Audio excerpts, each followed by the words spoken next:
Last night I found out the video game company that made Pitfall, Activision Blizzard, was exposed for sexual harassment allegations. This news comes as a huge shock to the gaming community. Fans are devastated, YouTubers are making videos about the whole situation, people are selling their Activision games. It truly was horrific to see what was going on behind the scenes. The first thing I want to do is get a perspective from both parties to understand what's going on. I'm just reading the information presented to me from both Activision and the DFEH. I also would like to be as transparent as I can, and I want to point out that I have a very negative bias towards both Activision and the government. If you've seen my I'm done with Call of Duty video, you'll know where I stand when it comes to Activision.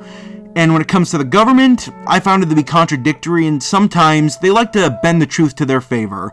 US or Canadian politics, left or right, it doesn't matter to me. I find them all to be my least favorite people. Let's start off with Activision. The company was founded in 1979 by former Atari employees and is now one of the biggest gaming companies in the world, surpassing Atari today. Basically, it was created by the social rejects of social rejects, so I can see from its roots that it would probably not be how we interpret a professional workplace to be.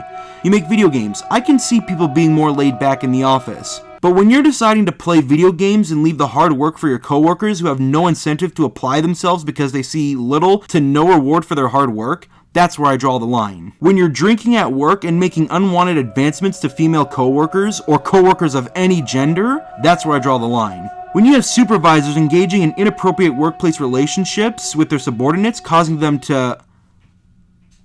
Oh my god. Okay, you crossed the line so far I can't even explain it on YouTube.